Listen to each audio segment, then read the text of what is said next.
Most people think revenge is loud. They think it screams, they think it explodes, they think it humiliates publicly. But Stoicism teaches us something far more dangerous. True power is silent. When someone hurts you, disrespects you, or underestimates you, your first instinct is to react, to explain, to confront, to prove your pain. But the Stoics understood a deeper truth. The person who can stay silent controls the battlefield. Because silence is not weakness. Silence is discipline. In today's video, you will learn 7 silent behaviors rooted in Stoic wisdom that quietly make people regret hurting you. No drama, no begging, no revenge, just psychological consequence. Watch carefully, because these behaviors don't just change how others see you, they change who you become. Behavior number 1, you stop explaining yourself. Most people expect, after you hurt you, explanation. They expect a message, a justification, a long emotional speech, proof that they mattered. But Stoicism teaches this: you do not owe clarity to someone who chose to misunderstand you. When you stop explaining yourself, something uncomfortable happens. They start thinking. They replay conversations. They question their assumptions. They feel the silence echo. Marcus Aurelius wrote, "I have often wondered how it is that every man loves himself more than all the rest of men, but yet sets less value upon his own opinion of himself than on the opinion of others." When you explain yourself, you hand over authority. When you remain silent, you take it back. Silence forces others to sit with uncertainty, and uncertainty is painful. Not because they miss you, but because they lost access, and nothing bothers the ego more than unanswered questions. Behavior number 2, you withdraw emotionally without announcement. Most people announce their exit. They say, "I'm done. You hurt me. You'll regret this." That's emotional leakage. The Stoic way is different. You withdraw quietly. No explanation, no speech, no dramatic farewell. You simply stop giving reactions, updates, emotional energy. Epictetus taught, if someone succeeds in provoking you, realize that your mind is complicit in the provocation. So instead of reacting, you disconnect. You still speak politely, you still act respectfully, but your emotional availability is gone. This creates a psychological vacuum, because people don't regret hurting you when you chase them. They regret it when your energy disappears. Your presence no longer responds. Your validation is gone. Silence makes absence louder than any argument ever could. Behavior number 3, you do not correct the false story about you. This is one of the hardest Stoic disciplines. When someone hurts you, they often rewrite the story.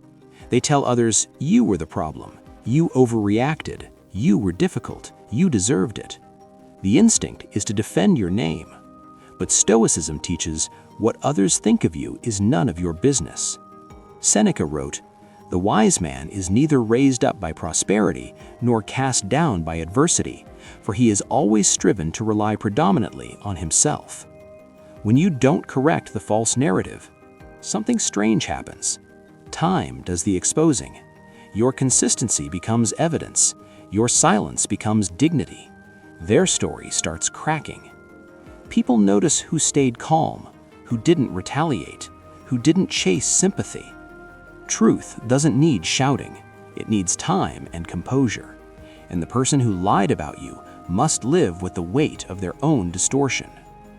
Behavior number 4, you improve quietly.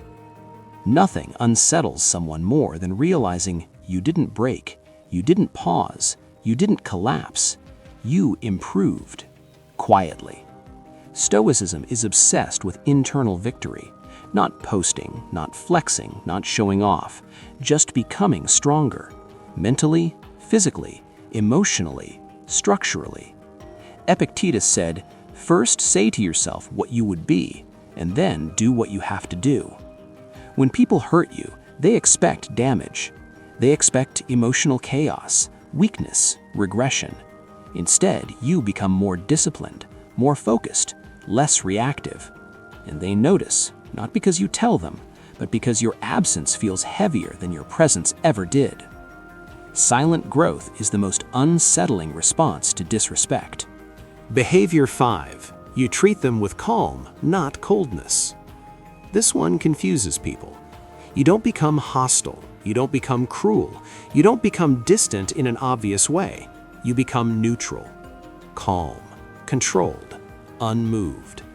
Marcus Aurelius wrote, "The best revenge is to be unlike him who performed the injury."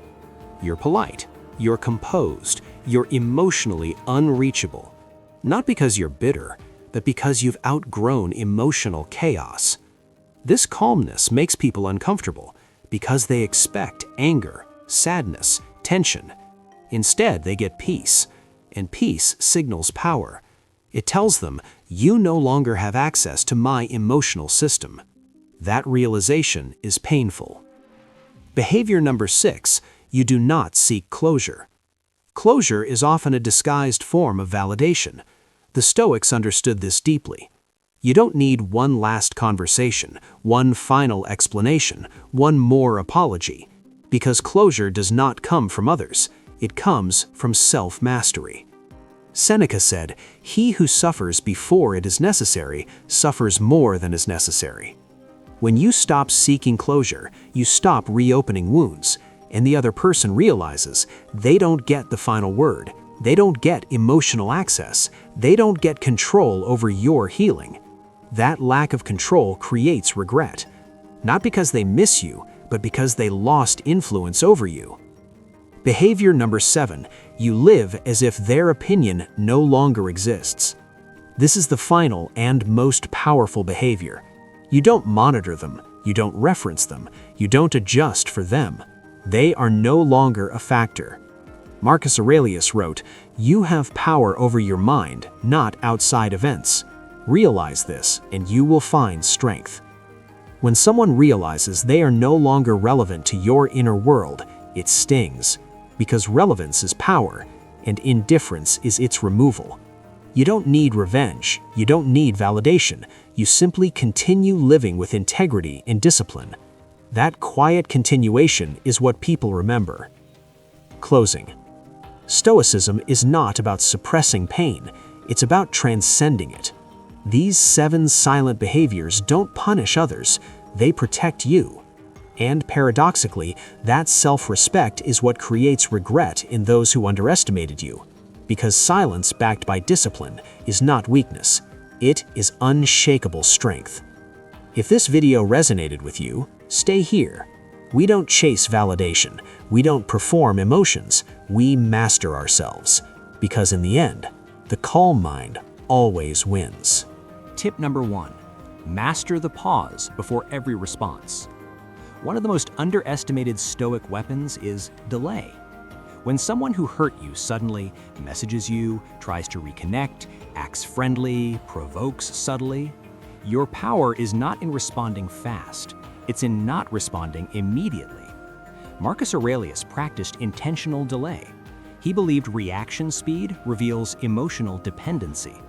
A pause does 3 things. It breaks emotional reflex, it signals self-control, and it shifts power silently. When you pause, you are saying, "My emotions do not command me." People feel this, even if they don't understand why. Tip number 2, never explain your healing process. People who hurt you are often curious later. They ask, "How are you now? Are you okay? Did that situation affect you?" Stoic rule, do not narrate your recovery. Why? Because explanation reopens emotional access. Seneca warned, "Do not disclose your inner progress to those who once benefited from your weakness." Your healing is private. Your strength is quiet.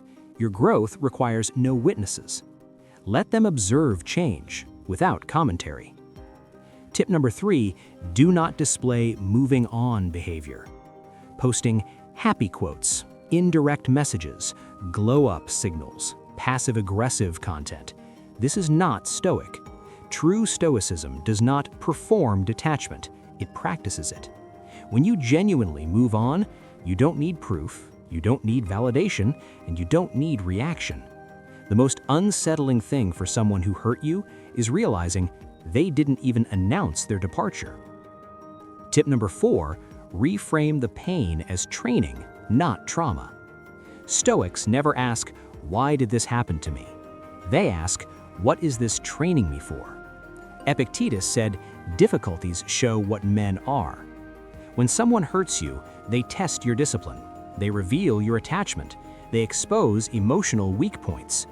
Stoic practice, you analyze the pain without emotion. Not to blame, not to suppress, but to refine your inner structure. Pain becomes instruction, and instruction creates power. Tip number 5, keep your routine unchanged. One of the strongest silent signals is consistency. You still wake up early, train, work, improve, focus. You do not collapse, disappear, become chaotic. Marcus Aurelius wrote during war, betrayal, and illness without changing his discipline. Consistency tells the world, external damage did not penetrate my core. That message is devastating to anyone who expected to break you. Tip number 6, never seek their acknowledgement of wrongdoing. Waiting for an apology, accountability, regret admission is emotional dependency. Stoicism teaches justice does not require confession. Seneca wrote, "A wrong is not redressed by confession, but by correction. If they change, good. If they don't, irrelevant. Your peace does not depend on their awareness. And when they realize you no longer need their acknowledgement, regret naturally appears."